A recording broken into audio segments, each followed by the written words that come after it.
Uh, you know what I'm talking about? I think I do. In this scene, Liam Neeson is helping out this one lady, I believe, and she is going up an attic trying to look for something, and Liam Neeson's looking up while she's on the stairs, or on basically a little ladder, and he, tells her that she has a nice beaver. The very next part of that joke is that she brings out a stuffed beaver, and she says, "Thanks, I just had it stuffed," and hands him the beaver. Of course, explaining it doesn't make any fucking sense. You should fucking watch the movie. Naked Gun. Great, Right. great fucking movie. I don't know. Although to be fair, I think most people will understand the physical comedy nature of it, but also like the beaver joke is a Entendre. pretty yeah, the entendre beaver joke is pretty common. I think most people get that one. I'm not saying that people wouldn't get it. I'm just saying it's Right. it's It delivered does it's play- it delivered is a- better. Yeah, it plays better, If you're as watching it. physical comedy. No, I'm just, Because that's it's what just it better is. if you're like watching it. Like if someone explains the joke, it's just gonna meh. It has to be like played out in front of you. Yeah. Well, I mean, like the Kareem Abdul-Jabbar joke is funny regardless of whether or not you're watching Kareem Abdul-Jabbar do it or somebody else say it, because I mean, You that's know. just a funny line. it's just a funny line. That's the thing. Like the beaver joke is more of a physical joke because you need to see the beaver. Yes. Seeing the actual stuffed beaver is the payoff to the joke, and that Yeah. doesn't translate as well. Well, anyways, welcome to another episode of ABC. I think this is episode F51. I should really be keeping track of these somehow. I believe you're correct. Episode 51. I remember this because I asked you at the very end about episode 50, and we talked about how normally we would have done something if this was a legit podcast, but This like is a we legit give a shit. podcast. It's in my heart, it is. I'm Brandon, the I'm optimist. Nick. I exist in time and space. Alex isn't here. I don't know what he's doing. He just said he wasn't going to be here. No, I'm pretty sure he hasn't watched any of the episodes. Um, He's wow, rewatching that's- Mr. Robot. oh, is he? I don't fucking know. I was making a joke. Oh, okay. The reason why that was a joke and also believable to me is because I have started watching Mr. Robot, and so the three of us were watching it yesterday. They've already seen all of the episodes that are out, yes? Alex has not seen the third season. Okay. Uh, So it's entirely believable that he could be rewatching it after having watched whatever episodes we watched. Go watch Mr. Robot. It is really good. I like it. I fucking love it. I don't understand half of what's happening. Well, I understand some of it because they explain it pretty well. Yeah, I'm pretty. It's I don't not understand hard to how follow. real it is, I should say. How real? Yeah, like how realistic some of the stuff they do is. Oh. Eh. Like when they hack into the police station through the cop cars. Oh, with the USBs? in-car- Oh, never mind. Not the USB, through the cop cars in-car computer system into the prison system so they can get access to all of the prison doors. Like I don't know how interconnected like the police system is like that, so I don't know whether or not that's like possible, but I don't know, maybe. Usually like public services, IT and infrastructure is like fucking awful, and that's kind of believable that they do it that way. Right. Because, I think we mentioned this last week, but sometimes the government does not spend their money well. Mm-hmm. Only sometimes. Only sometimes. Only sometimes. And they're not the best with IT. Yeah. Especially I like think last week I was telling you guys about how the wonders of budget spending Yeah. and how ridiculous it is. and like public services usually like it's not always the best Yeah. in terms of the way to do things. But the The way USB stuff thing, is designed. the thing that Darlene does in like episode 4 or 5, where she's like dropping USBs on the floor, like an Mhm. exorbitant amount, by the way. That's Right, that's yeah. real, that's realistic. Oh wait, we were talking about this, yeah. Yeah. I was telling you about how like even I know who knows like very little about phishing scams. Yeah. Okay. Even I know that's a phishing scam. If you see like a USB on the ground, don't put it in your machine. Put it in your the person you hate's machine. That or just have like a box that you. Most people won't have this. I do because I'm stupid and crazy. But I have a box that I just like. It's not connected to anything. I'm not logged into anything, and I just put random USBs in there. Just because you want to find the phishing USBs. I mean, if one of them is a good USB, fucking wipe that shit and use it for my own shit. Why not? Have you found any good USBs from that? Only one, but it was outside of Best Buy, and I'm pretty sure someone just like it dropped out of someone's bag. Oh, probably. Yeah, there's nothing on it, so whatever. All right. It's either that or it was stolen, and I by proxy stole it too. So who knows? I don't know if you can steal something that was lost after it was stolen. I don't know if that counts as stealing. By proxy. I don't know enough about the laws of stealing to tell you that conclusively, but I feel like it shouldn't count. Okay. Oh, that makes me feel better.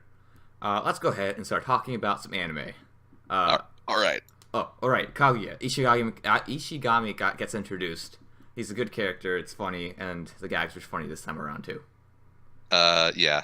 All of Reddit is simultaneously blowing Ishigami because they're all a bunch of fucking robots who like identify with Ishigami for whatever reason. I don't know. I don't know. I looked at the like post episode thread because I always forget that it comes out on Saturdays, and I so would like say I got he's very like me IRL type of He stuff. is. That's why people just like him. people were obsessed with Our his guy. few scenes, our guy, and they were feeling so bad for him when he got shot down by Chica after his creepy comment. So Do you ever get shot down if you never like intended to go off them? I guess yeah, shot down probably was not the right word to use there. His compliment. I don't know if I could consider what he Kind said a of compliment. observation. His observation was rejected. Yeah. He got shut down hard. And then he cried and left. Oh my god, the tear's what got me. Like the single. They had like 3 or 4 different shots of him crying, which was kind of impressive. That's I figured they would really just got me. reuse it. Like it's just him looking down, and you just see the tear just come across his face. Is like what sealed the deal for me. Because I apparently laugh at people's misery. Right. It's understandable. I mean, No, it was a good fucking shot. bloody. It was. We also had the poor fucking maid who had to dress up my with God. fucking Chica's face like taped to her face so they could do the psychology test practice. I feel so bad for that maid. Her like actual demeanor with her friends like threw me for a loop. Oh my god, that was amazing. So usually the maid is very stoic, Mhm. very like I guess concerned, on very focused on her job, which is to keep Kaguya. Kaguya safe, and to be a wing woman. Yeah. When she's with their friends, she's like super fucking extroverted and like happy and like does all the cutesy shit. So just seeing that for like those 2 fucking seconds, I was like, damn, Yeah. this is. She's like real gal Yeah. whenever she's with her friends. She was rocking like the painted nails and the leg warmers. She was like the full 9 yards and like of the gal. sweater, Tied around her waist. Yeah, Yeah, she had the whole get up. she did. Which, to be fair, this blonde hair should have been like a tip off to that. It really should have. It definitely makes sense as like what you're gonna go with for your disguise, Yeah, it but comes together. something about like her personality in the earlier episodes, I just was not expecting Wait, it. is that her disguise or her real self? I assume it's her disguise. I assume that like what she's like around Kaguya is just her real self. I don't know. Because I mean, all of the shit that she does for Kaguya, I mean, maybe she's just such a good employee that she tucks all of that down inside, but I assume it's a disguise. It's gotta be a good fucking gig though. Maid to the richest family? Yeah, I assume Right. so. Is she a maid? She's some sort of like helper person. I guess so. She's the help. Yeah. All right, Mallory, let's calm down.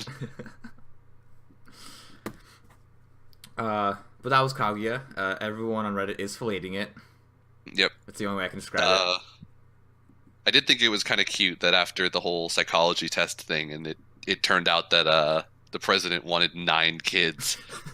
The I think it was funny. He was like, that the test is right. right, I yeah, do want 9 kids. it knows.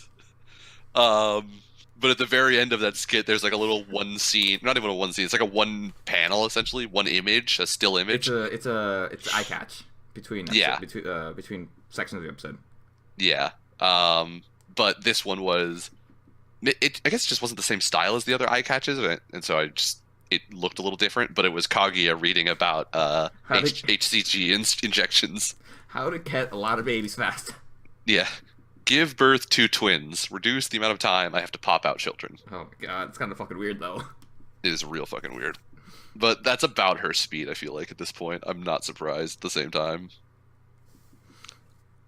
Although, to be fair, she didn't even really know about sex until like 3 episodes ago. Well, she knew of the concept of sex, specifically with plants. Oh, true. Good point. I forgot that was her sex education. This is how plants do it. Good luck.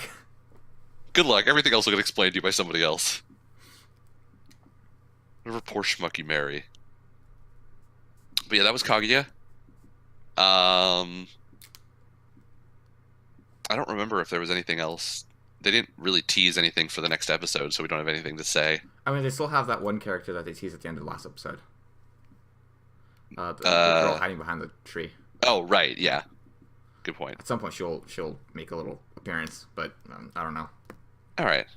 We have at least one more character to look forward to at some point in the future. Yes. But it's still been a pretty solid comedy all around, I'd say. I mean, it's cute at times and funny at other times, and so overall, pretty good. This episode in particular, like, really just had me laughing. Like, I really liked this episode.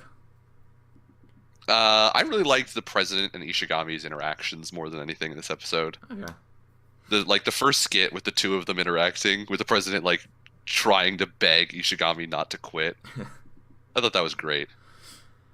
So. Oh, in other Kaguya news before we move on. Okay. Fucking the singer.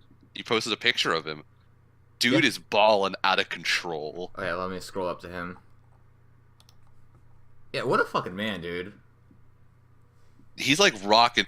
It's one of those things like we were talking before about how the song is very like 70s, 80s reminiscent with like the graphics, but also the song itself is very like love songy, 70s, 80s sort of that kind of style of movie show, kind of deal. This guy is like the personification of that era at the same time. Well, that man knows what he's about. Like he just I can't see his eyes with those shades. Even those shades do things to me.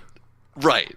And he's got like the one hand in front, like not quite on his chin, but like he's got the cool pose. Oh, dude, he's even got a little like pocket square thing. Yeah. He's rocking the look. He's got a ring on his ring finger. I want it to be moved over one finger, so it's a pinky ring. Dude's balling out of control. That man. All right. Moving on to domestic Nakano-jo, aka I still home girlfriend or whatever. Yeah. I don't know. Domestic girlfriend. I hate how much I hate the teacher because she's just so fucking hot, but she's also fucking stupid too. I hate that I'm sexually attracted to the teacher because damn she's banging, but also damn she's a fucking retard. I mean, she's fucking stupid. But like she's her and so those, dumb. But her and those like hot pants though. They do things to me, Brenton. Right? They do things to me. I was in track for 2 years. You don't go in track for at least 1 year and develops the hot pants attraction. They got you feeling some type of way. Yeah.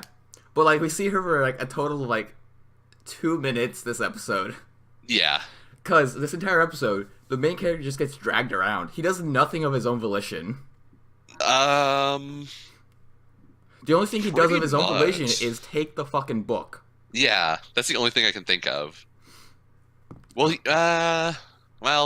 can kind of say that he, of his own volition, takes the other half of the flyers to hand out, but that's kind of a stretch.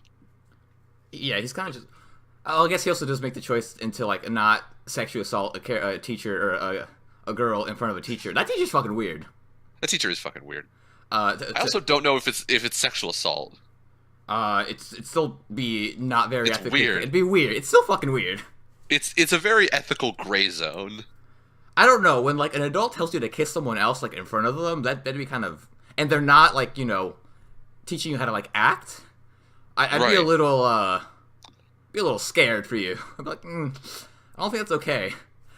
But at the same time, I wouldn't say that's like your fault. I would say that's more the teacher's fault. Yeah. And like the person in power in this situation. I was half expecting that teacher just like take out his fucking phone and just start recording everything.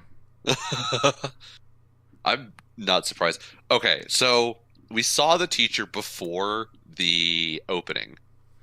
Yes. The like very not subtle like gay overtones of that first scene. For whatever reason, when the intro started, I was full on expecting it to be Banana Fish. Oh, dude, I was expecting Yaoi. Like, they had us going for Yuri for like 2 fucking seconds. They're like, nah. Smack me in the fucking face. Like, Yaoi. Let's go. They like straight up yaoi overtones. Like it was not subtle, and I'm like, in my brain just made that jump to connect to Banana Fish because it was the same thing, and I'm just like, I was expecting the Banana Fish intro for some reason. And so like when Domestic No Joe's like jazzy intro started, I'm like, oh, that's right, that's not Banana Fish anymore. Different gay guys. He has a very deep voice. The teacher? Yeah. I feel like I recognize it, but I can't like pinpoint it. He has a voice of an antagonist is the only way I can put it. Oh, okay. But like a very generic antagonist voice, or like a specific one you just can't name? Okay. Just like a generic antagonist from some shonen. Okay.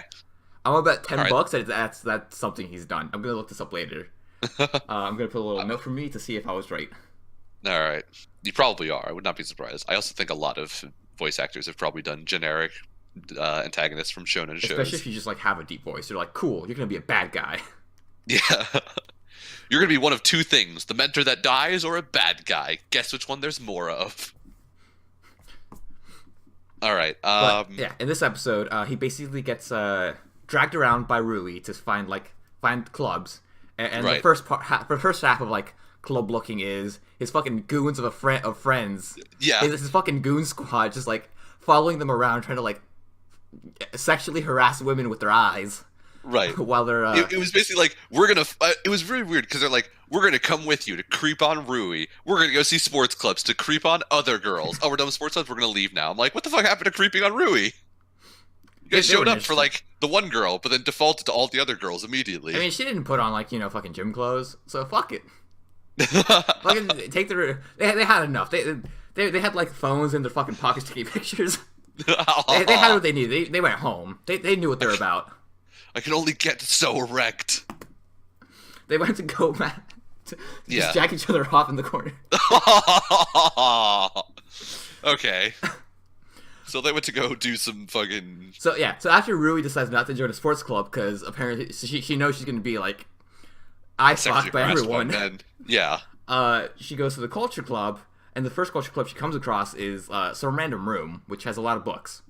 Literature. It's not literature because it's not one of the ones on like the map. They make a point of this 10 minutes later, Nick. Oh, so I have no idea how they actually get to this fucking room. I'm pretty sure it's just by chance. Now that you say it, you're probably right. They just stumble into this room. Yeah, which I don't really mind. Like if there's open books in there that they like books. They fucking they steal a book. The dude steals a book because he's like mad obsessed with books. Yeah, but we don't know why because that would make him interesting. But people like books. Whatever. He steals a book, comes back to put it away, presumably like a day or 2 later, and then sees another teacher sexually harassing a student. He's like, "Oh, I better get the fuck out." So instead of just running out, he tries to tiptoe away. And by the way, if you're ever like trying to be sneaky, don't ever tiptoe. Just fucking run. Don't run. Just walk normally. Just fucking run. Just do it. What are they gonna do? Catch you? Yes. Instead, you walk normally, and they don't hear you because you're not an idiot about it. That's when all the fucking ducks come out. Little rubber ducks. He makes a massive fucking noise, and the teacher's like, "Yo, did you see that?" And he's like, "Yeah, you were all up on that girl, weren't you?" And then they explain that it was like some eyelash. Yeah, they produced the worst explanation of all time, that it was his eyelash in his eye. Yeah. Bitch, please. Fucking, her eyes were closed. I mean, at least she delivered it pretty well. I'll give her that. She delivered her lie solidly. Her eyes, were straight up closed. There was no way she was picking an eyelash out of his eye. Were her eyes closed? I'm pretty sure I didn't see her eyes.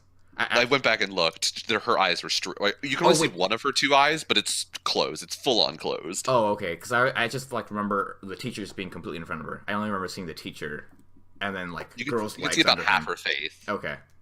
You can see her half her face, and then like one of her hands is gripping like his upper arm. Okay. That's totally how you pick an eyelash out of an eye.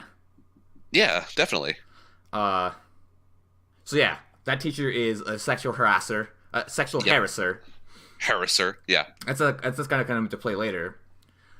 Uh, Probably in like an episode or two. Probably like an episode or two. Yes. So our great, main character decides to join the literature club. Well, Mhm. gets forced to join the literature club. And then after that, he like hands out some flyers and finds out the girl's shy. Yeah. And then Rui wants to join the club too because The dude's in it. yeah, she wants to fuck the dude again. And she's like mad thirsty for the D. Yeah. Even though she refuses to admit it to anybody, even herself, she's like mad thirsty. I did like that she went to the little cafe though. I like the cafe. I did too. That's the only part of the show I like. Oh, it was Banana Fish for like 30 seconds, Nick, when Marie It was. when Marie like says he was part of the Yakuza. That was unexpected. That was very unexpected. And no, He was Rubio part and of the Juliet Yakuza. story. And he fucking met the dude from the other Yakuza gang, and they were like fucking gay pals together. I wonder if they're married. Oh wait, it's Japan. They're not married. They're definitely not married because Japan has weird backwards laws about that. Many countries. I America could barely we could barely bad chalk other countries. We've only become like slightly more progressive the last couple of years. Wasn't it like 4 years ago? Gay marriage got Legalized technically legalized. Yeah, nationally. yeah. It got Uh, illegalized. it was I forget actually. I I feel like should it was know this. 2015. I think it was 2015. It was either 2015 or 2014. Yeah, it's one of those. Oh God. So it's only been 4 or 5 years for it's us. Not been that long. But yeah. I actually want an episode where it's just him talking to each of the characters. The barista. Yeah. Like an episode centered around them with their problems, and like they each go to talk to him, and he's slowly piecing together like the web of like what's going on with each of them. That'd be kind of interesting. But this show isn't interesting, so they're not going to do that. This show doesn't want to do anything, fun. Aren't you going to? Didn't you say you were going to read the rest of it when the show ends? I am. I want to know what the fuck is going. Why are there 150 fucking chapters? I want to know. Like 200. There's okay. Why are there 200 chapters? We're barely past like 15 chapters. I think 15 or 20. Like, I don't what's know. the other 6/7 of the story? There's like 200 and some teen, 215, 216. I Yeah, think like last time I what do saw they it. pad it out with? Are they just gonna keep adding girls? Each arc is a new girl. That's I mean, at some point, okay. So this is what I'm thinking. Like right now, we're still in like the introduce characters, flesh out like Yes, who they are definitely. and what they do. It's got to be like in the next couple episodes, we've got to get like down and dirty into like the love triangle of him, the teacher, and Rui. So here's right? the thing, like, yeah, we need the conflict to start. Like, there is no conflict right now in the show. Yeah. The only semblance of conflict is Rui likes the guy and doesn't want to admit it. That's Right. like the most we have. It's not even the main character's conflict. It's another side character. Well, it's Rui likes the guy likes the teacher, and the teacher likes somebody who's married. But the thing is, nothing in like these past 3 episodes has done anything to like further the conflict between the guy and the teacher. We're gonna get that Yeah. next episode, but like these 3 episodes haven't been progressing anything. Right. And And like we've got to start getting into that Yes. soon because that's like I think I've we got- will because they have the little date next episode. oh right they do, don't they? Yeah, so we have to be at least starting what the conflict is finally. Yeah. Now, Because like that's why we showed up for this show was this love triangle conflict that we were hoping was going to exist. but now it's like a love pentagon. I don't want it to be a pentagon, Brandon. The only pentagon that worked was Gamers It's true. That was the ultimate pentagon. because it was funny and I liked it. And the characters were fun. Same thing with School Rumble. That was like a love dodecahedron. That's a I don't know about gamers. Or I'm sorry. I don't know about School Rumble. School Rumble's like super old school show, like 2004. Yeah. I never saw it. It's one of my I know favorites. that you love it, Oh. but gamers worked. Like the love pentagon and gamers worked because like at every step of that show, they were constantly progressing like one of the components of that pentagon. Like somebody's relationship was always changing every single episode. Not Nothing was not ever for the like best, stagnant. but it was changing, Yeah. and that Like, made it fun. It almost always like one section would get better, every other section would somehow degrade because of it. Yeah, and like not degrade in the fact that like it's regressing. It's more or less like the state of the Pentagon changes because of just different misconceptions, not because they don't like another person less or are pining for them. Like, in fact, I'm pretty sure like they more and more like get obsessed with their love interest more and more as the show goes on. Oh yeah, definitely. Which, you know, that's part of what made it interesting. The stakes get higher and higher as like the misconceptions pile on and on. And they grow deeper with their object of their desire. Fascination. Yeah. I still find that's why. God damn it! I just love the two the fucking Blondie and May character who just like each other, but they're also fucking stupid. Well, I mean, they are fucking stupid. That confession scene was the ultimate, though. To be fair, though, they are going out technically. That was the ultimate confession scene. That was the best confession scene like I've seen so far. Oh my god. Even teased in the first fucking episode. You get to get into gamers later. We will. There will be a retrospective at some point on that show. Anyways, back to this show and us ranting about it. Regardless of what I say with it, I'm still enjoying it. It's still fucking stupid. But I don't think it's a good show. And if anyone says so, I'm gonna fight them about it. It is not a good show. It's like weirdly entertaining at times, and then at other times it like drags on. And I hope to God that we get to like the main like plot of the show that I'm expecting it to have, because I think at that point like it'll at least flow a little bit better. I don't think it'll get better as a show. Just the show episode itself will flow better with like a holistic plot to it. But it is some fucking trashy daytime television level shit right now. Right now, 6 episodes is way too much to like introduce everything. Yeah. So Dororo and Shield Hero are still introducing things, but one, they're going on for longer, so that, you know, that buffer is still there because it's going to be a longer running show, and two, they've like in Shield Hero at least, we've already had a full arc, like we've already had like a very big change. Dororo, each episode we get a big change, and not the main plot. The main plot's going to come into play, I think, in the next episode, which is going to be like his war against his father and their army, which I'll get into why when we talk about it. But the conflict with himself, which is him trying to get his body back, has always been progressing, and him having to deal with, you know, all the extra senses and, you know, being able to feel now and hear. Yeah. That's each episode's always been like progressing, and it's always interesting. Boogie Pop's a little bit different. I don't really think our discussion that's going on right now kind of makes sense with Boogie Pop, just because it's just plot wise, it's just told in a very different way. Yeah.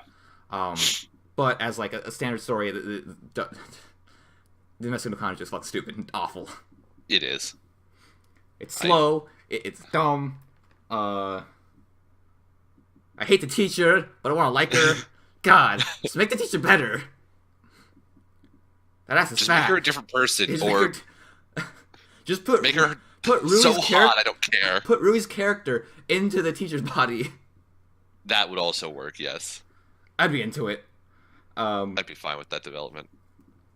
But anyways, that's Domestic no Kanji in a quick nutshell. All right. I think our main plot will start next episode. 3 episodes too late. Yeah, seriously. I have no idea what the fuck the 2 other side chicks are gonna fucking do. Because we've got Momo being a fucking annoying ass little piece of shit, and we've got Shy Girl not saying anything, which I'm glad because she has an annoying fucking voice too. I'm full of hate. One or both of them is going to have to like fuck off, right? Honestly, I'm pretty sure more people are. I'm pretty sure more people are gonna get like tacked on. No, if anything, we need to have characters like fuck off. At least like mostly fuck off. Like they can come in every once in a long while, but we don't need like all these. Technically, Momo already kind of fucked off. She did kind She of. wasn't really here this episode. But now fucking what's his face has his own harem in the literature club now. Yeah, seriously. I was honestly Fucking- expecting the teacher to like be the main, like the counselor for them The for the literature club. what? Oh, you were expecting sister teacher? Yeah, for like English teacher to be like, yeah, I'm gonna go because I got arrested for sexually harassing students. Teacher, hot teacher's gonna be the other hot teacher's gonna be your counselor now. That way his The whole ban on kitty fiddling. that way his whole harem is in one room, which to be fair, I think would be a good step in the right direction. Because at least now they can all kind of be stupid together. Right. See, the problem with that is that leads to ultimately the harem box episode in which we never leave. We for an entire 24 minutes never leave the literature club. To be fair, like I'd like to see a bottle episode Would you? where everyone just hates each other at the end of it. Because like that never happens, and that's totally gonna happen if you're stuck in a fucking room with each other for like Yeah. more than 2 hours. Like I want to see a comedy style bottle episode for them. I think that'd be funny. It would be But- interesting yeah, it'd be if they interesting. went that way. They wouldn't, but it would be interesting. Once again, if they yeah, did. because they don't want to do anything fun or interesting. Right. Moving on, we can now talk about Boogie Pop. Yeah. Which- Speaking of other people's minds in your body, when we're talking about Rui and the teacher, let's talk about Boogie Pop and other people's minds and their bodies. Specifically Katoe, who we don't know who was in whose body, or yeah, we don't know who was Yeah. in her body, but someone was. Apparently. Yeah, apparently she's like not a real thing. So what I gathered once again is that is like her actual body, Okay. but something else took over it. We don't know what that something else is. I'm making a lot of hand gestures. Right. A lot of hand wavy bullshit. Okay. Yeah, basically, like it's basically like a ghost took over her body for a little bit, and then Okay. whatever Jin does, like, kind of stops her. He kind of brings her back somehow. Right. Uh, By being weird and creepy in himself. yeah. Also by her being kind of creepy too. She's like, "Yeah, I want to fuck you, my cousin." God damn it. What is with this arc and like just everybody wanting to bang each other? Japan, Asia's Alabama. Oh, I wish you were wrong. I wish that wasn't an accurate fucking portrayal of Japan. What are you doing, Japan? Well, baby, what is he doing? Why are you the way that you are? Although, Who hurt you? so I'd like to mention one thing about this episode, and that's the quick little 220-second-ish fight scene. I think that was well done. I liked it. I did too. Like, It was like two. It was like two fight scenes because it was the guy's fight scene and then the sister's fight scene. the sister's fight scene was a lot worse in my opinion because it was just more like a montage of still frames. Like there was like her versus one guy, and then just like her kicking everyone's asses in like a picture, and that's it. For the guy's Okay. fight, it was actually 20 seconds of like actual action and choreography. Right. It looked like it's just fucking good in my opinion. I really enjoyed it. It was much better, I think. Much more well done. Definitely. Oh, and then like her little bout with Kotoe, and where she just like, just that man just grabs a gun and like just loads or wants to unload it on her. Yeah. That's a bad phrasing, given that he's like on top of her. He quite literally has a gun and has it pointed to her forehead. I'll put in a picture just to show that I'm not like having some weird double entendre. Yeah. There was no meat gun. It was a real metal gun Yeah. with real metal bullets. Yeah. It was like Use your weirdly words. threatening almost for like the whole point of karate is supposed to be more like defensive and like not I'm going to fucking cock this gun and threaten your life just so I can figure out what's happening. Like it was a little bit more like aggro than I was expecting, but I guess it kind of worked. If you were getting jumped, I could kind of understand it. Here's my theory. Him saying that he took karate was a joke. Here's why. He actually has like he knows how to fight because like he's part of some like maybe some group or something. because his sister also like knows how to fight, like Right. like, and that's like special ops type fighting shit. Like she even has Well, like she a whole talks fucking about- uniform. She does. That is weird, and that is partially why I think you could be right. But she does talk about like their sensei, which I assume she means their karate sensei, Oh right, okay. because she was talking about like Oh yeah, how the master. if he like takes on more people than he can handle, he's gonna get his ass whooped at some point. Yes, okay. I'm vaguely remembering that now. And then he tases her. She Does he tases him. tase her? Yeah, she Yeah, uses she the tases fucking him. baton. Yeah. She tases him. Yeah. He I doesn't got tase the her. pronouns flipped around because Yeah. my mouth doesn't work. Okay. Um, What else is there in this? After that, we also find out that Jin knows about Spooky Electric. So Right. here's the thing: I hate his That's fucking. the thing. I hate his like character design. I've mentioned this before, but Spooky E, it's got a fucking funny name. I like that name. Spooky is kind of a funny name. Spooky Electric is like much better as a name, I feel like. Boogie Like- Electric. Spooky Electric is like, at least it's like almost a name. It's Spooky somewhat threatening. Fucking just ridiculous. Yeah. Um So yeah, Jin knows about him, or like has a vague idea of who he is and what he does. Right. And the penultimate like scene in this episode is he goes to like some abandoned theme park, and tries to take over Spooky Electric's mind so that he can slowly work his way into the Toei organization, and accomplish his goal of like essentially hive minding everyone, or like Right. making everyone sort of perfect technically. Like yeah, yeah. he wants He's trying to make everyone perfect. standardize humanity is what he said. Yeah. And- And- okay. So my question here is what the fuck is the TOA organization? No, it's not. It hasn't been explained yet. It's probably just like some organization. Well, it's an organization that like. Okay. Because like we don't really. You're right. They haven't explained it, but Yeah. like for whatever reason they're drugging the populace of Japan for some reason that we don't hasn't really been explained or like fleshed out why have been drugging them. And like apparently whatever drugs they're giving them is like killing off some of the people that they're drugging. So like I just don't understand like why are they doing this? And like Here's the Spooky Electric clearly is not a normal human being. So Yeah. like they're not a normal human being organization. It's like what the fuck is their game here? I think what they're trying to do is they're trying to like enhance people, and only some people can like become enhanced to the drugs they're using. Okay. That's what I think is going on. That's currently my working theory. But and here's the important part. Why? I have no idea. Why does the TOA organization, a group of at the very least some of them are clearly not human individuals. Some of them are like weird ghosty robot people. Yeah, one's a fucking Pikachu. One their Toei organization is the one that created the Commando Corps. So at some point they're also like a cannibal alien thing. Right. One of them is a ghost person that goes inside of people and takes over their body. We assume. Another one is basically a sex robot. A sex A replicant. replicant. Yeah. Yeah. Like- I don't know. They're just this weird amalgam of like random non-human entities. And so I'm wondering like why the fuck are they here and what the fuck are they trying to accomplish right now? Because like it doesn't make sense. Like there's no conjoining factor of like they're trying to destroy humanity or something like that. Like Yeah.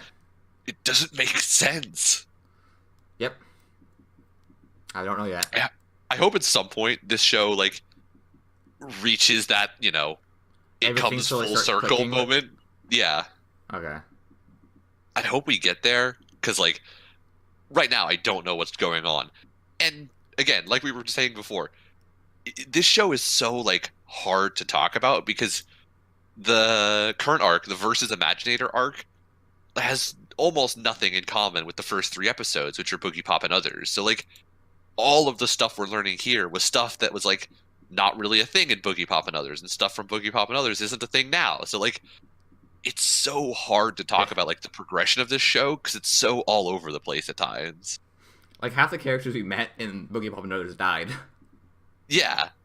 which I find funny. Like we meet that one girl who talks to the alien. The next scene, she fucking dies. Yeah.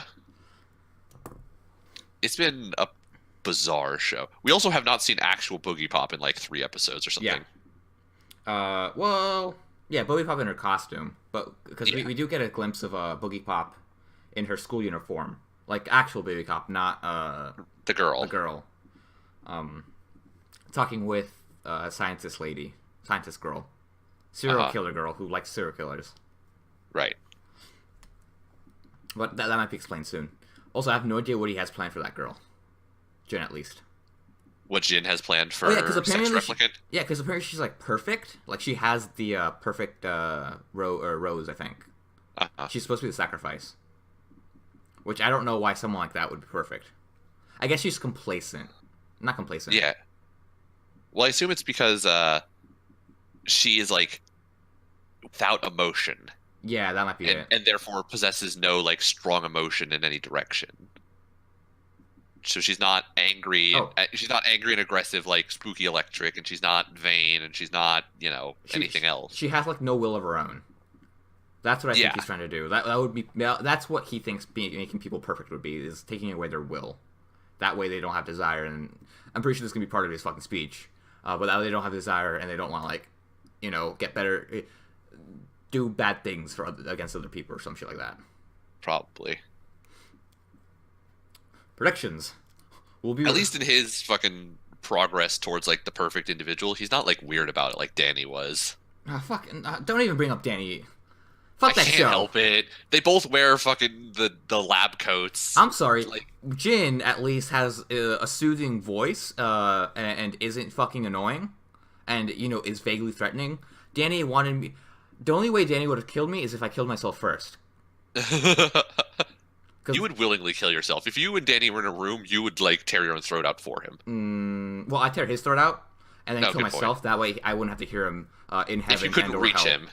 If I couldn't reach him, I Yeah. would gouge my ears out and then kill myself. Okay. There you Because go. once again, I wouldn't have to listen to him in heaven and/or no hell, or the dark place where we all go to. Brandon's desire Brandon's desire to not hear Danny includes It will a potential. transcend time and space. It transcends his own beliefs on the potential for an afterlife to guarantee that if he's wrong, he still will not suffer. Fuck Danny. So, moving on. All right. Oh my. Oh God. These are developments. The developments are strong. So, Dororo. So I wouldn't say my theory was correct. Well, no, my theory wasn't correct at all. The half of my theory wasn't correct. No, in regards to Dororo. The half that was correct, I wouldn't count any points to it because we all said she was gonna die. It was pretty fucking obvious. Yeah. My theory was that he was gonna regain his eyesight and watch her die, which that was not true. Right. So I do not get any She points. was dead before he even showed up, I think. No, she was still kind of alive because she was singing. He Oh, heard that's right. She singing. was singing. You're right. I think that's what makes him go berserk. Yeah. It's Well, I mean, he the- also did have Dororo crying over her body, saying her That's it. name. But you're right. She was singing. I do remember that now. At least he responded. But man, what a fucking episode. Great action. Very nice visuals. Super fucking depressing. We all knew it was coming. It fucking sucked. I'm sad. Nothing's gotten better, Nick. Yeah, no, everything is still pretty much fucking awful in Dororo. Well, that's not true. He has his leg back. I mean, sure. I mean, you gotta look on the bright side of things Yeah. at this point, Brandon. So in this episode, what happens is Dororo tries to is nursing himself back. Hyakumaru is trying to get better after he loses his leg. He kind of has he's fucking broken. He's tired, and he's trying to get better. And we're continuing to see that Mio is still going out to both camps to make more money. She comes back worse and worse each day because they're fucking asshats. Right. But one of the most important things is that in this episode in particular, I think you need to pay attention to the insignias of each of the factions, because the people who end up going to a abandoned house and deciding to kill a prostitute because apparently they think she's a spy. So I guess that I would say that is justified. They don't know she's not a spy, so all right, Right. whatever. But they I mean, also she decide shows to up kill in the Arkham. kids. She shows up in. Yeah, that's. I mean, I guess they're trying to make you feel even less sympathy for them. Yeah, It wasn't one of those like, oh, they were just doing their jobs, which I know how that sounds, the Nazis and all, but even still, like, they don't want you to just say like, oh, they were just doing their jobs. Like, they genuinely thought They were could just fucking thought she asshats. was. They were just assholes. yeah. They just showed up and they were like, we're just gonna kill this random prostitute and all of her kids. Well, and no, say, they actually thought she was a spy. The kids were just, fuck them, let's kill them. I don't know if they actually thought that she was a spy, so much as they could say that, she might be a spy, so we killed her. It's still them thinking she might have been a spy. Sure, they didn't have any proof. I'm more inclined You know what? I don't to really believe care. that they were just like, I'm they not just gonna rolled defend up them. on that house and they were like, let's just kill these people. They're fucking douchebags. Is what like the main point of this. Yeah, They're irreprehensible douches yeah. who killed a bunch of children and a Killed a woman. whole bunch of crippled children, specifically. Yes. They killed a woman and a whole bunch of crippled children. And then Doro just kills all of them. Yeah. And No, he doesn't. Oh, one lives. Yes. And it was also Hyakkimaru who does the killing. Yeah. Not Dororo. I keep calling Hyakkimaru Doro. But we also get some more sort of foreshadowing in this episode, in that Hyakkimaru kind of has like a devil spark in him, which was only soothed by Mio's song. Right. This is probably going to come into play later in that, like, as he gets more of his parts back, he's going to probably like develop that spark more and more, and he's going to become like even angrier. It's a very like kind of Sasuke thing going on. If Sasuke was a fun character and likable, Right. And also had like an understandable reason for being, bitchy at the world. I mean, he kind of did. All of his parents died. Like, his parents died and all of his family died, so. It's true, but Naruto's parents also died, and he wasn't a fucking bitch to the world. I mean, for a little bit, kind of was. But, when he was 10. Yeah, I mean, was he to that extent, though? No. Sasuke's just a little bitch. Sasuke was just a little bitch 100% of the time. So... Fuck, I got distracted with the Sasuke thing. Sorry. Oh, yeah. So I think it's going to come to a head with what you were talking about, where I think we're going to start having more, like, of Hyakkimaru sort of by proxy interacting with his father, with, like, the war that's going on between his father's army and the other army. And I assume that the younger brother is going to get involved in it soon, because he wants to sort of go out to the war front, and actually, like, be involved in the fighting, but he's getting held back, but he definitely wants to go. So I'm assuming in the next couple episodes, the two brothers are going to have, like, their first clash. Yeah.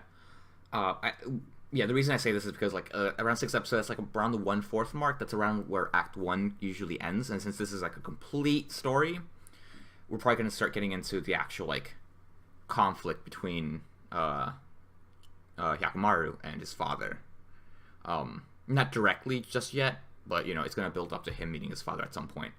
But like you said, it's going to be by proxy first. His main motivation at this point is most likely revenge over Mio and the other kids. Yeah. Alongside wanting to get his body back by killing the demons.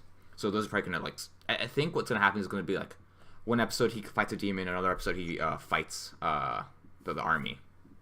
All right. That'd be kind of interesting.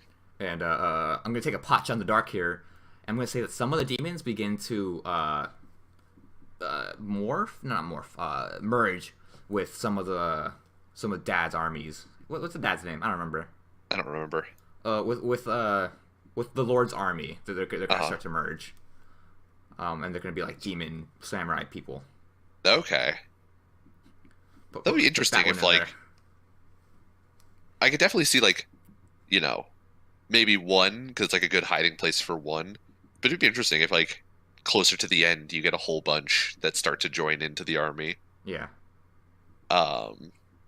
So how do you think Hyakkimaru is going to come to learn about, like, the reason why he is in pieces? So, like, what his dad did and who his dad is and all of that. So, given how this episode's been going, his mom's going to tell him and his mom's going to immediately die. Okay. Does his mom have the dead mom hair? No, not yet. Actually, she kind of does. She just have it. She just doesn't have it over draped over one shoulder. Because I'm trying to remember. Did she have it during when she was giving birth to him? Maybe. I She don't does have remember. long hair now, and I think it's like tied, but it's all behind her. Dead Right. mom hair is when it's in. Just think of Edward Elric's mom. Yeah. She has it over the Over the one one shoulder. yeah. Is it a specific shoulder or is it either shoulder? I think it's either shoulder. Okay. That makes sense. So yeah, like I think she might she might have dead mom hair. All right. Also, she's praying to the fucking little statue. Yeah, every the day. broken Buddha. Mm-hmm. Um, I don't know how she's gonna die, but she's gonna die. that'd be. It would be not interesting. It wouldn't be interesting that she would die because I think you're probably right about that. It'll be interesting to see how she dies. Mm-hmm. Whether it's going to be like some sort of friendly fire, like the brother is going to end up doing it somehow, or if it's going to be a demon. If I would hazard a guess, it's probably going to be the brother accidentally kills her, and the brother's going to blame Hyakkimaru. And Hyakkimaru's going to be like, "You killed mom, you fucking idiot." Yeah, it is a pretty like that would be the way I would expect it to go, Mhm. especially if this was like a shonen. But at the same time, like the sequence of events that would need to happen for like Hyakkimaru meets the mom while the brother is around enough to accidentally kill the mom and like have this whole sequence of events happen is like it's not exactly the current story isn't in position for that sequence of events to sort of happen believably right now. Yeah, and I think they're still kind of far away from that, but I believe at some point it's going to happen. Okay. Sometime before the end, but probably not in the next couple. I would say like episode 12ish, Okay. around the halfway mark. All right. If I'm We right, have that to look forward. We've Yeah. let that to look forward to. The death of another character. if we're right, that's going to be 10 points for both of us.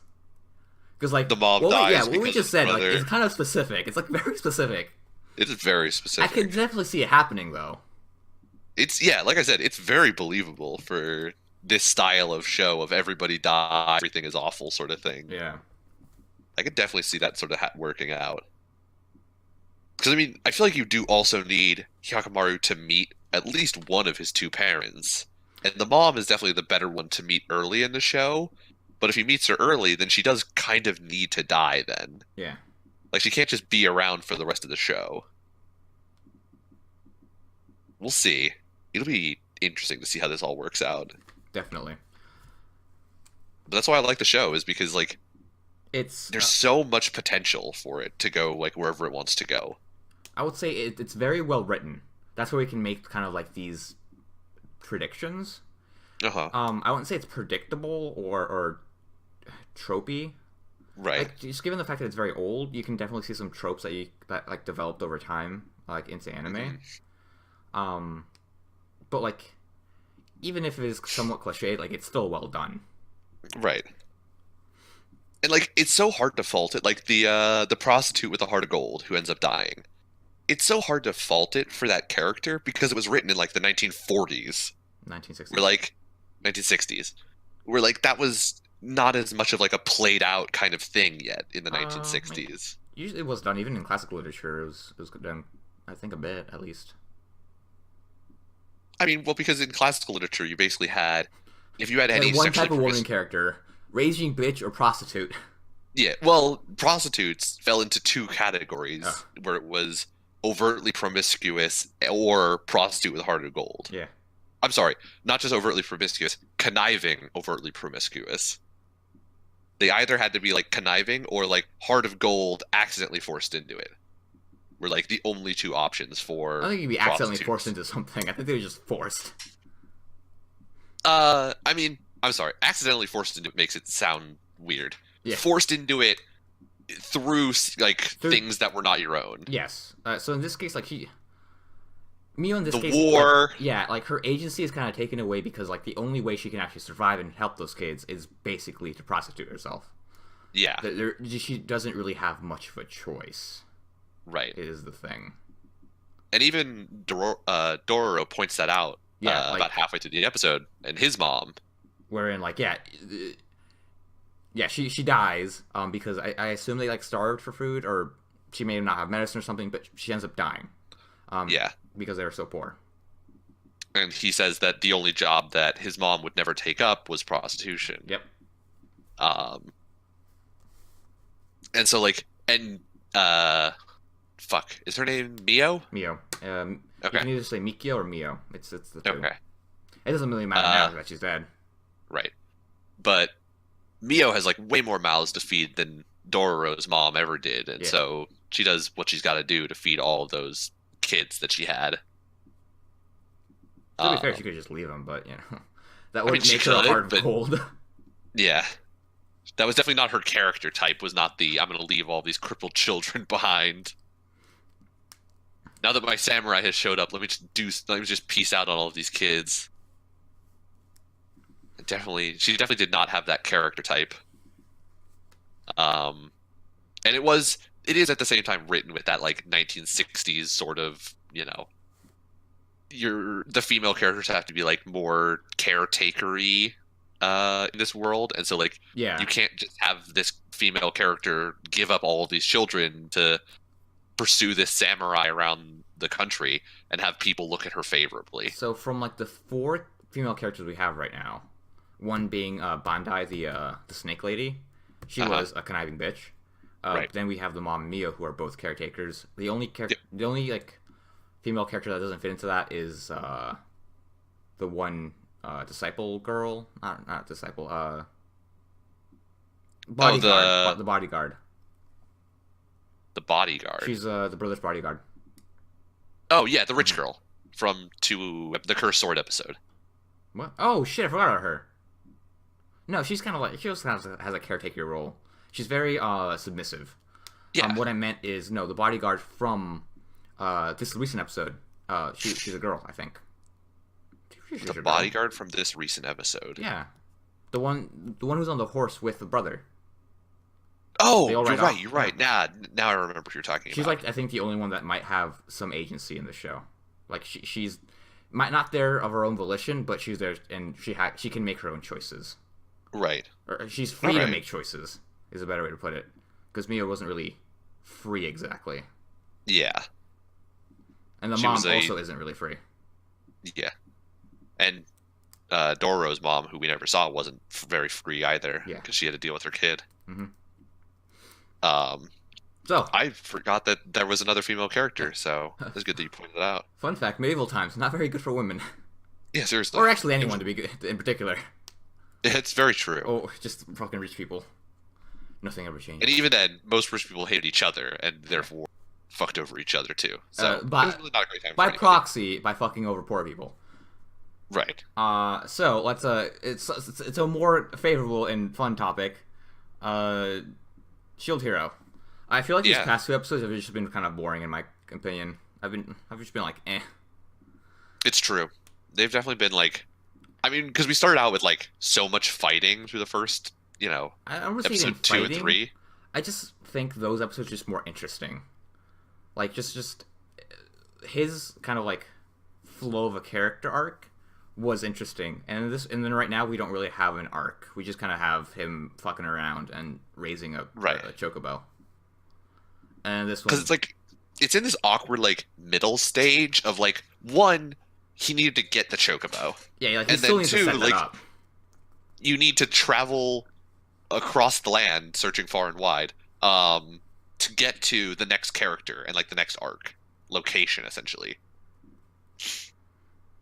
Because like, essentially, for the next arc, he like fucks off basically to the edge of the kingdom for where it starts. I'm pretty sure, if I remember correctly. It's like he has to he has to get across a whole bunch of land to get there. And then of course we also had to have fucking deal with like, we need to make clothes for my chocobo because we can't just give her clothes right off the bat and not be weird about it. To be fair, like it kind of makes sense because of the clothes drips. Because she's literally a fucking massive ostrich. I know, but at the same time, you could have just been like, you could have just showed up to the dressmaker and been like, oh yeah, we have that magic thread in stock. We're just going to make you a dress now. Yeah. Like, they didn't just be weird about it and be like, all right, then go to the... It was very like... Go. we call- Here's a scavenger hunt. Go do it. Right. It was a fetch quest. He basically just got a fetch quest. technically 2 fetch quests, in which one was fetch magical thread, and then the second step of the fetch quest was go get a gem to make magical thread. Yeah. See, if it was like a journey type of like arc, it'd be interesting if, you know, all the different people he ends up meeting like along the way, alongside raising the chocobo. But this one, like, they go back to the fucking town. Yeah. Like, there wasn't a journey. It was just chocobo hatches. We have to go back. We have to do this thing. Now we can finally leave halfway through this fucking arc. Right. It was, there and back again, a chocobo tale.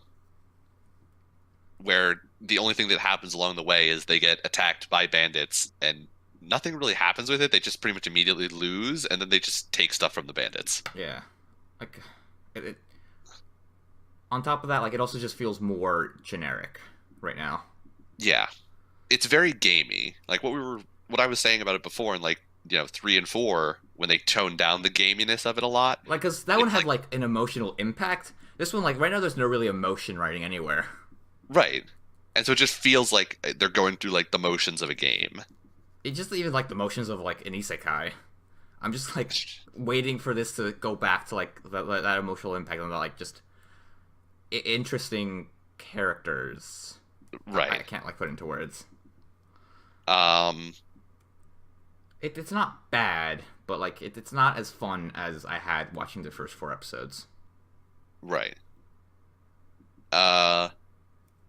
But overall, it's sort of like a very generic journey. Even like they travel through the countryside. They meet some random dude. Fucking Shield Hero goes off and does his whole like, I'm not saving you. You're gonna pay me for helping you, but I'm gonna charge you like next to nothing for my services shtick, because he has to like pretend to be a hard ass still. And like, so they fight the bandits. Oh, they get to, at some point, the most important part that they deal with is you get to learn the backstory of like what the other sort of heroes have been doing on the side. Yeah, it was kind of interesting hearing it, but the visuals kind of like, I was just like, oh, damn it. It was a Yeah. picture, which kind of was disappointing. I won't fault them for it, because this wasn't really an important part. But a lot of this episode actually had a lot of still frames. Because we had the montage where they're actually like going through fighting the fucking bandits, or was that a montage? No, There were a couple of the bandit montages. fighting. There was a fast scene for the bandit fighting. Yeah. It was montages for basically all the stuff he does with the trader was montages. Oh yeah. Where he talks with the other traders and he learns about making jewels and he learns about some other stuff, and like all of that was montages. Yeah. And then learning about the heroes was a whole bunch of montages as well as what they were doing. Which I was sort of like secretly hoping that they were gonna at least do a little bit of those sections, because that's Those what are you the saw in extra those chapters, montages. right? Yeah, those are the extra chapters. Is what they were doing. Like they actually flesh out what the other heroes are doing and like what they're thinking. Like they're all from their perspective. So we're never going to get to see those from their perspective, which is kind of unfortunate. It's also not surprising, but it is kind of unfortunate because it ends some interesting characterization to them, in my opinion. I would have liked like just 1 minute 3 seconds of just them seeing what they were doing, like actually animated. That'd be interesting. Because if we get a minute or 30 seconds for each of them, we get less of basically just fucking off and seeing him learn random crap that may or may not come into play. Yeah, because we definitely did not need 23 minutes of the Shield Hero just bumblefucking around in the countryside. Also, the magic using is weird. I was just like, it's not interesting. Watching I don't know if I got her time. do Mirage, whatever the fuck it was called, was so like classic isekai. I like actively kind of hated it. I guess it's the chanting that I don't like. All right, I can respect that. Because they chant for like 10 seconds and then they do their thing. I'm just like, god damn it, just like, yeah, still can get on with it. Yeah, seriously. So okay, so even though we both of us didn't like the show, Nick, the show where the teacher, like the fucking bastard hero thing. Do you remember that one? I think I the one remember with the really what you're talking skimpy about. outfits, like the abhorrently skimpy outfits. Yeah, They at least that had like I would say it had an interesting take on magic using, and that was like you had to recite like a small poem, like a line of a poem, and that was a spell. And the way you inflected the poem changed how the spell reacted. I thought that was legitimately interesting. That was so cool. Yeah, and the show was just so dumb. Right. But like, that's so fucking awesome. Like, that's an interesting way to do it. It was such an interesting, unique take out of a show that was like, it looked so trashy about it. Like you said, the all of the girls' uniforms were like excessively skimpy. Like they were rocking like half thigh skirts and like crop tops essentially. I'm pretty sure they were wearing thongs. I'm pretty sure they were. And like everything about it was so like dumb and schlocky and like classic magical high school anime, except for their take on magical chanting and how it worked. The world building, not the world building, just the magic. Everything surrounding magic was cool. Right, and like well thought out. Yeah, I was like, damn, this is actually interesting. Because like, even then, they don't have like this long ass chant. Like the Mirage, like I think took like 5 to 10 seconds to like say the fucking words, and then something happened. For this one, like they always just like the recitation of the poem of like their line was usually like 3 words. Like it was just 3 words, and that was it. It was, it was at most like 4 or 5, like for some of the more complex stuff they were doing. And it was all, like you said, about how you inflected the syllables, making up the words. And like that changed where you how have like also when you have a break in like where you have pauses as well. Right. It's quite literally reciting a poem. And that was really cool. The problem is that like after now seeing that and now everything else that has chanting, the chanting seems ridiculous by comparison. Yeah, by the way, don't watch that fucking show. It's fucking stupid. Oh, it's so fucking dumb. I wasted like 8 episodes trying to like hope it got better, and I was just fucking tired. It was so ridiculously stupid. But anyways, yeah, chanting. I just don't like chanting as magic anymore. I just think it's dumb. Okay, I can respect that. I want other people to just have different ways of doing it. Also, like fucking the rings of light coming out of their hands and stuff.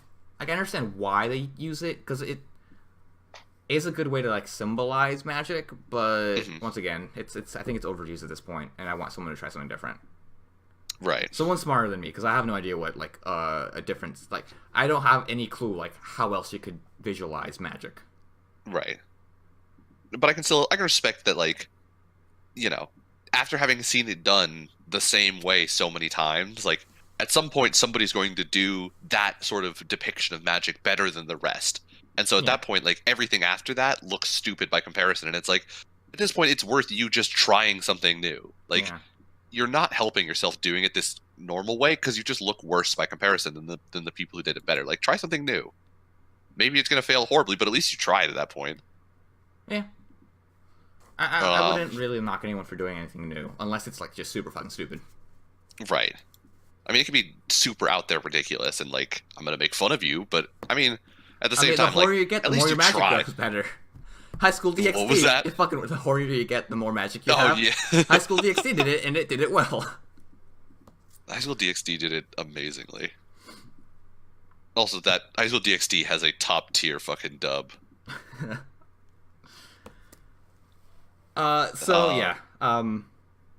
I don't want to get tired of watching this show, because I still want it to be good. I remember really liking the manga, and I think I'll still like the show, but I just want to get I just want to get past like this right now, like what I consider a pit.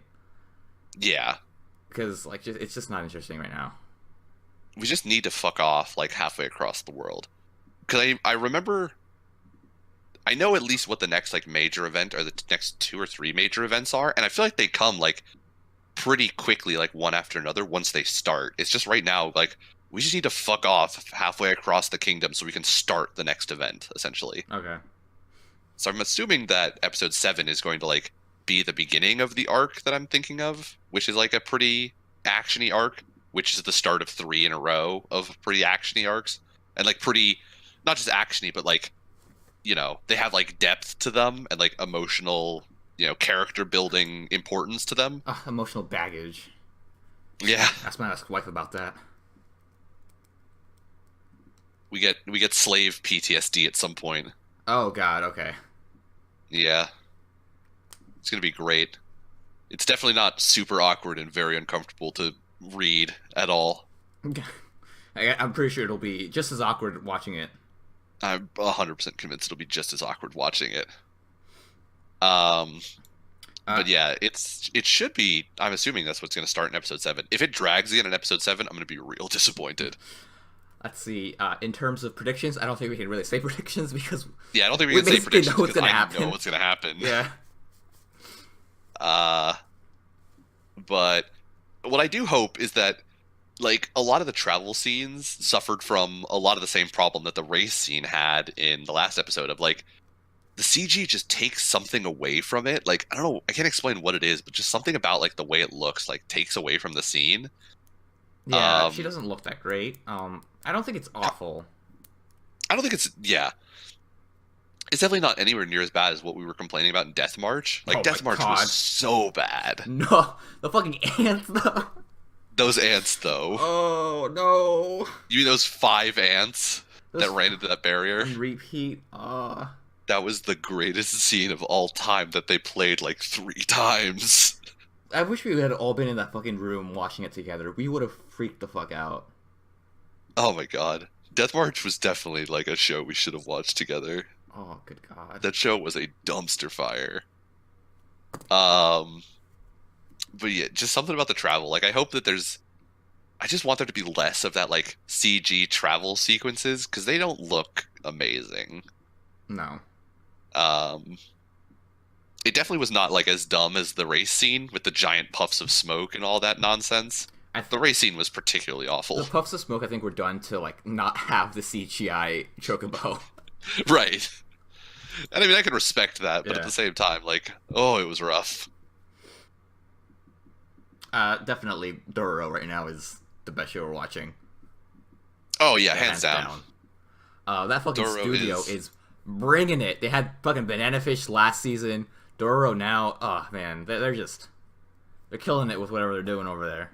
They're rolling in, reviving old classics, I guess. Yeah, like all this new shit. They're like, nah, all this new shit fucking sucks. We can buy this old ass fucking manga for like $20 fucking. Let's go. I wonder if they're gonna do the revival of Astro Boy at some point. Yo, I'd be fucking down. Holy shit. I'd be alright with that. Like a rated R reboot of Astro Boy. A rated R reboot of Astro Boy. I want Astro Boy to just like be killing motherfuckers left and right. I've never watched Astro Boy, so I don't know what it's about. With my laser. We can have Jeff's dad on here. He watched Astro Boy. Did he? I think that's something he mentioned earlier. Okay. Just like that sounds familiar. Yeah. It's so long since Jeffrey told us about his life. Just long since we talked to Jeffrey. Yeah, it has been. What else is there to talk about? I'd still highly recommend Mr. Robot. What episode are you on, by the way? I wasn't able to watch anything last night, so okay. it was whatever we stopped on. Okay. Right before the season finale of season 1. Okay. Mm-hmm. It felt like it was getting. It's so much of like what happened recently has felt like episode or season finale type reveals, and so I'm very confused as to when the season's going to end.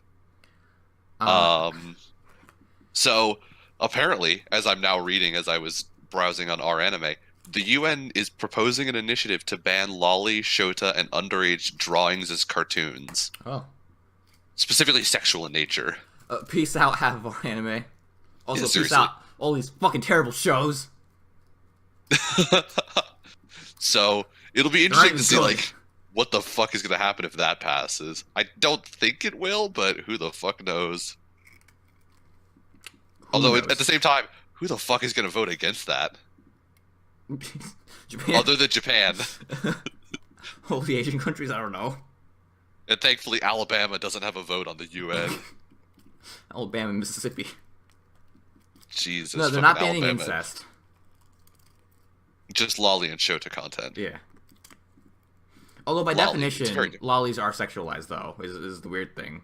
It's not like it is true. Yeah. So it's not like they're not banning sexualized lollies; they're just banning lollies. Yeah. Semantics. Yeah, it is. I mean, you're right though, because lolly does stand for lolicon, which means Lolita, which is a reference to Lolita. Oh, is that what it is? Yeah. I always assumed it was lolicon. No, that's con is because you're con. Why is it con? Because it's some sort of Japanese context for love with. No, it's actually English. Is it really? The con is like con. You're kind of like obsessed with it. It's a the thesaurus thing. It's Lolicon is a Japanese term derived from the English phrase Lolita complex. there you go, complex. Because apparently con becomes con. I don't know. Yeah. But yeah, it's both. Well, at that point it's more of a loan word, but it's not. I'm sorry, not a loan word.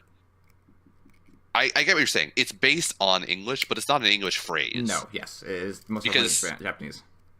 Even if they're taking it from Lolita complex, they're changing it sufficiently that I'm comfortable in saying it's more of a Japanese word than an English thing. Sure, but I'm just saying that it was derived from two English words. Yeah, you're right. But anyways, yeah. By definition, lollies are sexualized just because of it is a reference to Lolita. Which is a weird fucking book. Yeah. And I would not recommend reading that book to the audience of 0 people. Don't read Lolita. That was It's a good book. not worth your sanity. Oh. I I always heard people say it was a good book. always heard the opposite. I always heard that it was a creepy as fuck book. It's kind of creepy, but like the entire point of the book is that the main character is kind of a douchebag. Because I always thought it was more that like the author was somehow trying to justify his like weirdness with like, but it's genuine love and therefore it's not wrong. the main character's in jail. He Ends up in jail. Yeah, the entire book is written him like in jail, and I think one of the biggest things he said is, if you ever like, I forgot the author, but one of his in his will or something, like one of the things he always wanted was if they ever reprinted the book, was to specifically not have a child on the cover, or like a depiction of a kid on the cover, because that's not what the book's about. This is like second-hand information because I haven't read the book myself. Written by Russian-American novelist Vladimir Nabokov. Yeah. Not very good at Russian names. Nabokov? No, not me either. It was a Stanley Kubrick film. Yes. 1973? 62. Damn, that's fucking old. Didn't think it was that old. It wasn't black and white. The Wikipedia page, the picture of it, it's like a poster for it. Yeah. On the poster, there's a quote that says, "How did they ever make a movie of Lolita?" Stanley Kubrick, man, he's a weird dude. He just wanted to make movies. He made a 2001: Space Odyssey. It's true. I don't know which of these two is weirder, that he made Space Odyssey or he made a movie about Lolita. Who knows? Because that is a ballsy choice to make as a director who wants to continue to direct. Like, making a movie like that and intending to release it for an American audience is a strong decision. Because once again, I'm pretty sure the point of that story is that the main character was a douchebag. Like, he was not a good person, and like it wasn't trying to justify him. But I haven't read it, so I don't know. I have not read enough of it. I stopped very early in the book, so I could not say either. Yeah, because doesn't it start with him like pining for this fucking 14-year-old? Pretty quickly, and that was where I gave up on it. Okay. All I know is that at some point they like break up essentially, and he like follows her around for a while. Oh Jesus Christ! In like a pseudo stalkery, but also like actually stalkery. Yeah. I don't think you can be pseudo stalkery if you're just actually stalking someone. I mean, you're right. It's weird. I also haven't read it, so I can't really say like firsthand whether or not it's like actual stalkery or just, they end up in a lot of the same places on accident. We swear. Quote. Air quotes. Quote. Yeah. But yeah, Lolita. It's a weird book, and the UN banning lolly content. Putting up a vote for that. Yeah, putting up a vote for that. I wonder who the fuck proposed that. I wonder. I don't know. You can probably look it up. You probably can. But I'm more in a hypothetical sense of like some country had to step up there and be like, we think this is an epidemic that we need to deal with as a humanitarian crisis. Like, what the fuck country is like, this is something we need to deal with for the children's sake? I'm not sure. Think of the children, Brandon. Think of the children. I'm pretty sure that's the exact opposite point they're trying to make. Think of the children, but only in specific ways. So, sellouts. Right. I would like to sell out to, fuck, I had a thing, actually. Did you? Oh. I would like to sell out to the letter, to the number 4, and the letter K. Oh, okay. 4K monitor. It's a big 4K monitor, too. Oh, it's fucking massive. I love it. I'm going to sell out to the Daytona 500 that was today. Vroom. I watched almost exactly 20 laps because I got home from work and it was on. And I got in the 20 laps that I watched today, I got to watch 2 gigantic fucking wrecks. Nice. Where the first one took out like 18 cars, and the second one took out like 9 more. So that was pretty awesome. It also, the race ended with like, at most, I think 12 cars were still on the track of a starting, I don't know how many they start with, but I'm going to guess like 50 maybe. So, I mean, there was some fucking war of attrition out there today. Okay. And it was cool to watch. Cars, run into each other, that is. Because that's why I like the Daytona 500. And apparently they're doing something with like the engines. I don't know enough about engines to explain what they did, but whatever they did apparently made all of the cars like roughly the same speed. And so next weekend there's going to be another race, and they said that it's going to be the same style of like all of the race cars are going to be right next to each other for the whole race, which is always good for big ass wrecks. I thought so I'm excited. I thought each company like made their own engine. That was kind of like the point of the They race. do, but apparently they put on some sort of like restrictor. Oh, that kind of sucks. I have no idea. Like I don't know. I feel like different companies coming up with like different faster like engines and trying new things would be interesting. I don't know. I've been watching more Gundam, and just the different styles of machinery have been on my mind. Right. But yeah, this was episode 51. Go watch Dororo and Mr. Robot. Yeah. And Kaguya. Don't watch the Mexican Economy Show unless you like trashy crap garbage. Yeah, agreed. And probably hold out on Boogie Pop until it's done. I feel like it might be better when it's like you can binge watch the whole thing. I don't know. We'll see. We'll have to wait until final opinions. Yeah. I would recommend Boogie Pop if you like just if you like putting pieces together like different puzzles. I think you might like it. I think there's enough in each episode to like slowly grasp what's going on, like little by little. And if you like making predictions, then definitely try it out.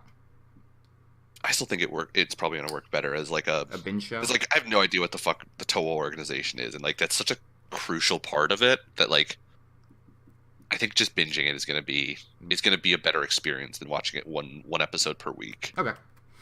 But we'll see. We'll see. When we get to the end, we'll see how we feel about it still.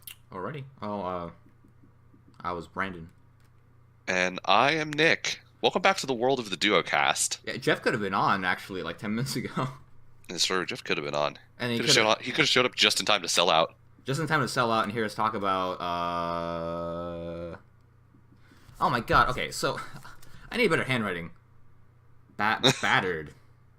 Did you look at your own notes and forget and not be able to read what we were just talking about? Tata Nayusha, F855. What did we talk about after that?